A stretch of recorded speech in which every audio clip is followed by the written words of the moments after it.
오늘 하나님께서 주시는 말씀 우리 다 함께 보도록 하겠습니다. 욥기 28장이 되겠습니다. 욥기 28장 12절부터 28절까지의 말씀이 되겠습니다. 욥기 28장 12절부터 28절까지의 말씀입니다. 오늘 이 말씀을 한번 교독하도록 하겠습니다. 제가 한 절 읽고 그 다음 절을 읽어주시면 감사하겠습니다. 욥기 28장 12절부터 28절까지 말씀 우리 다 함께 교독하도록 하겠습니다. 오늘 이 아침 하나님께서 우리에게 주시는 귀한 말씀입니다. 그러나 지혜는 어디서 얻으며 명철이 있는 곳은 어디인고?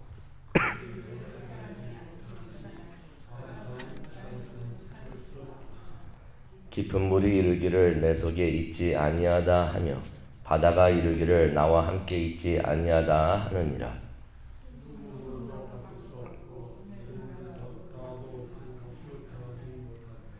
오빌의 금이나 귀한 청옥수나 남보석으로도 그 값을 당하지 못하겠고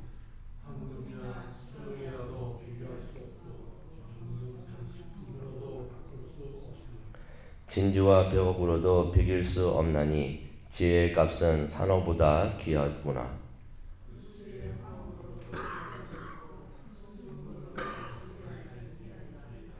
그런즉 지혜는 어디서 오며 명철이 머무는 곳은 어디인고?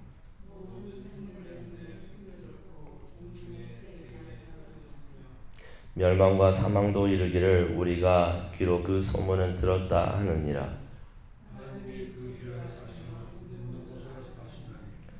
이는 그가 땅끝까지 감찰하시며 온 천하를 살피시며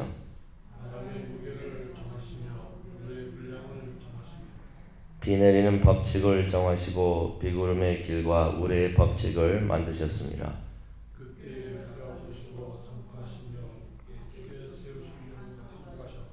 다 함께 읽겠습니다.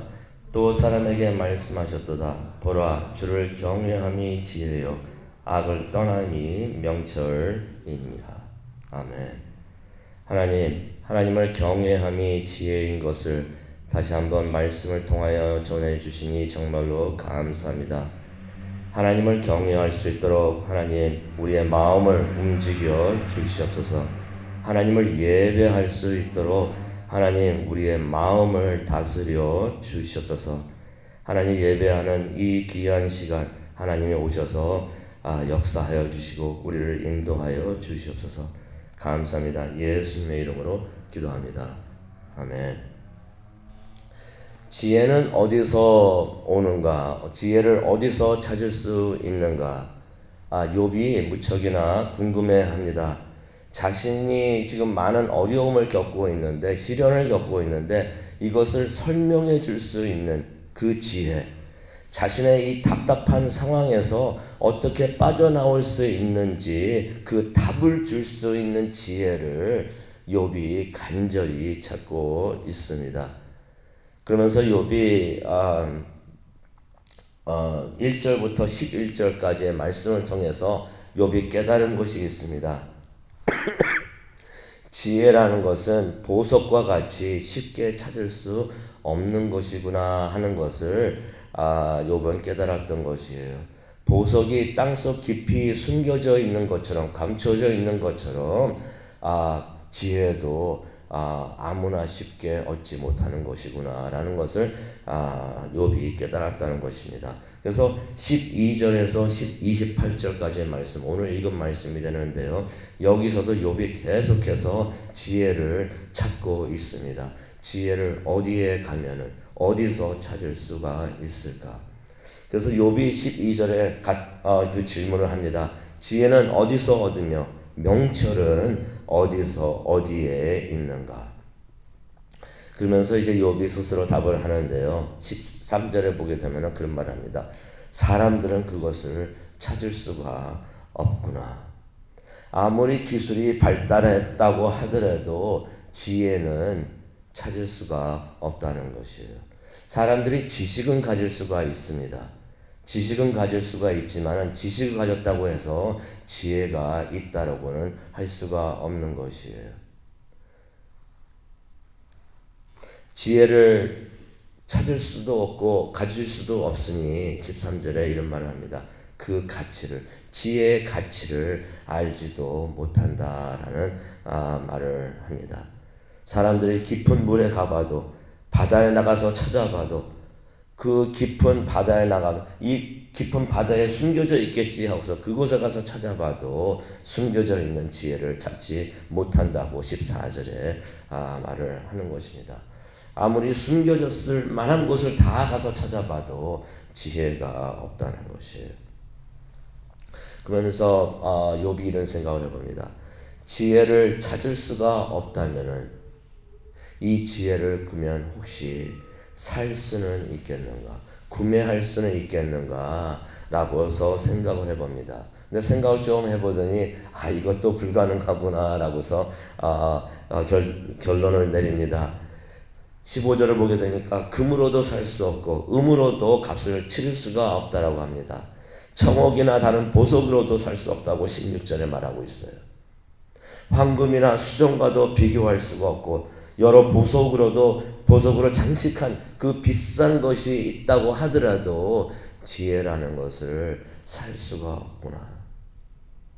진주나 산호나 수정보다도 값지고 비싸다고 18절에 말을 하고 있습니다. 19절에 가니까 이디오피아의 황옥이 나옵니다. 아마 그때 그게 굉장히 비쌌던 것 같아요. 이디오피아의 황옥도 비교할 수가 없고 순금으로도 그 가치를 정할 수가 없구나 라면서 욥이 말을 합니다. 아마 지혜의 가치를 생각을 하면서 욥이 당시에 비싸다고 생각할 수 있는 것들은 다 생각을 해보면서 그 세상의 보석들, 비싼 보석들을 다 열고 하면서 이 모든 것들을 다 합한다고 하여도 내가 찾고 있는 지혜와 바꿀 수가 없겠구나. 그런 것을 깨닫습니다. 그만큼 지혜의 가치는 세상 어떤 것보다도 높다는 거죠. 그러다 보니까 욥이 다시 자신의 질문으로 돌아갑니다. 그렇다면 20절이 되겠습니다. 그렇다면 지혜와 명철은 어디에 있는가? 어디서 구할 수 있겠는가? 모든 생물의 눈에 숨겨져 있다라고 말을 합니다. 20절에. 땅에서 아무리 찾아봐도 없으니까 그러면 하늘에 올라가면 찾을 수가 있겠는가? 공중의 새는 혹시 찾을 수가 있겠는가 생각을 해봐도 공중의 새에게도 가려져 있다. 높게 공중에 올라가서 지혜를 찾아본다고 하여도 지혜를 찾을 수가 없다라고 말을 합니다.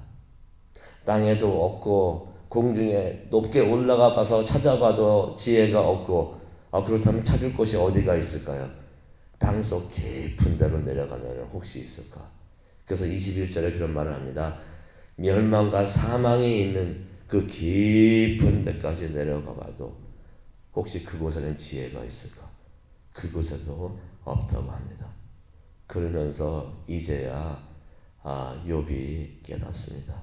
22절에 있는 말씀입니다. 너무나 귀한 말씀입니다.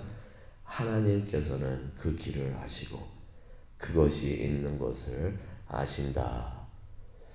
여러 방법을 다 생각해 보다 보니까 깨닫게 되는 것이 진리가 바로 이것이었던 것이에요. 하나님은 알고 계시는구나. 하나님은 그곳이 지혜가 어디 있는 것을 알고 계시는구나. 욥이 그렇게 간절히 찾고 있는 지혜가 이것이 하나님으로부터 오는 것이는구나 하는 것을 욥이 비로소 깨달았던 것이에요. 그렇게 생각을 해봅니다. 이 깨달음 자체가 지혜가 아니었는가? 이 깨달음 자체가 이제 욥이 그 지혜를 그렇게 찾고 있었던 지혜를 이제 욥이 찾았던 것입니다. 그러면서 깨닫게 됩니다. 24절에 나오죠. 24절하고 26절을 우리가 보기를 원하는데요. 하나님께서는 땅 끝까지 감찰하시면서 온 천하를 살피고 계신다. 바람의 힘을 조절하시고 물의 분량을 정하신다라면서 25절에 말을 합니다. 비 내리는 것을 정하시고 번개와 천둥도 주관하시는 분이 하나님이시다라면서 26절에 말을 합니다.